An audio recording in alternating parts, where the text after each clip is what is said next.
My hockey career started when I was very young. Uh, I was impressed with two individuals who lived in Bainfate. I lived my youth. I grew up in Bainfate, and there was two guys there, Ken Johns and Wingwall, and they did everything for the youth of Bainfate, and I was very impressed with that. While I was at Notre Dame, and then shortly after that, I met my wife, Darlene. And, you know, I think the good Lord tapped me on the shoulder and he said, "Bill, you better take that lady and cuddle her because she's going to be your savior." I took his advice, and it was great. And then, well, you know, we had four boys, so we had a very busy family. Each boy had a team to play on, and I had one, so you know who was left to raise the family? My good wife. And as a matter of fact, I remember one time her friend Eileen, she said to Darlene, she said, if there's any truth to the fact that after we die, we come back into another life, have you ever thought of that? And what would you be? And Darlene didn't even hesitate. She said, "Bill." And Eileen said, "Well, why?" He said, "Because he doesn't do anything." But anyways, she was, I think it was safe. I think it's safe to say that my family was a catalyst to keep the flame burning, because they were with me at the highs and in the lows. And about the 17-minute mark of the third period, the brain trust for the Pat Canadians, Ron Blairot, myself, and my son Todd, put together this line of Lenny Nielsen, Brent Feddick, and Timmy Ainoni. And about that's probably arguably the best midget line in Canada at that time. And about the 18-21 mark, Lenny Nielsen lets a slap shot go at the blue line. Oh, bingo, right in the top corner there. Ties the game. The game's tied now. Makes it interesting. Anyways, the Quebec team argued vehemently that it was offside. And that was a key point because they took up a lot of time, and the unit that was on the ice, they rested. They didn't have to come off. So we carried on. And 19-22, Lenny Nielsen was going over the blue line. Brent Feddick was in the middle. Tim Ainoni was driving to the net. Lenny passes the puck to Brett. The puck gets intercepted. It hits one of the defenseman's skates from Quebec, bounces back to Lenny, right on his bloody stick, and he backhands it in. Game over. And that's how the boys won the national championship. It was a privilege working with the university. It was a very enjoyable time for many reasons, but the big thing was that they were mature individuals. They probably taught me as much as I taught them. I don't even know if I taught them anything. I was just there I steered the ship, that's all. They did all the work.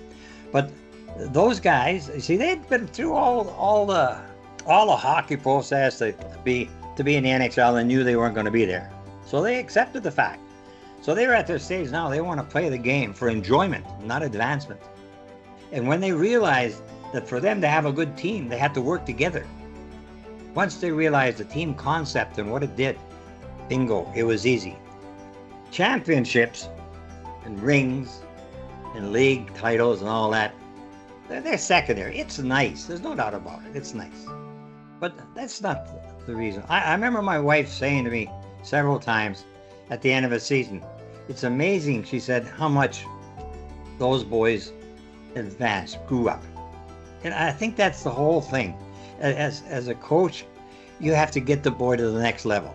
And I never thought of that. That was in the back of my mind, but my son mentioned that was what his intent was when he was. But you have to get the boy to the next level, whether it's in hockey, whether it's at university, whether it's as a citizen, as a parent, as a father. And when you see individuals who are going out and giving of themselves to the community, and that's what it is. It puts a little bit of a tear in your eye. And I hope that they enjoyed themselves as much as I did, because I had just a tremendous time. Bill Liskowich's coaching career spanned across an incredible 7 decades, leaving a lasting mark on hockey in Saskatchewan and beyond. A dedicated mentor, coach, and role model, Liskowich's influence reached generations of players and coaches, shaping not just their skills, but also their character. Beginning his coaching journey in 1957, Liskowich dedicated himself to developing young athletes at every level, from grassroots minor hockey to junior A, university, and even overseas professionally in Japan. His ability to foster growth in players was matched by his commitment to coaching development. Liskowich played a crucial role in establishing the Coaches Division within the Saskatchewan Amateur Hockey Association, now Hockey Saskatchewan, achieving his Level V coaching certification and serving as a coach evaluator. His work evaluating and mentoring coaches helped evaluate the overall standard of hockey instruction in the province. Throughout his career, Liskowich led numerous teams to league, provincial, and national championships. One of his early highlights came in 1983 when he and future SHHOF inductee Barry Trapp guided the under-18 AAA Regina Pack Canadians to their first national title at the Air Canada Cup, now known as the TELUS Cup. Liskowich's coaching journey later took him to the University of Regina, where his leadership of the Cougars men's hockey program earned him the 1992 Coach of the Year honor from the Canadian Intercollegiate Athletic Union, now known as U Sports. His reputation as a respected and accomplished coach endured during his time at Athol Murray College of Notre Dame, where he helped multiple teams capture championships, including the 2009-2010 TELUS Cup winning Hounds. Yet beyond the accolades, Liskowich's true legacy lies in the countless lives he's impacted. His peers describe him as a coach who led with humility, passion, and an unwavering dedication to his players' development, both on and off the ice. His infectious love for the game and his ability to make every player feel valued fostered a deep respect among those who had the privilege of learning from him.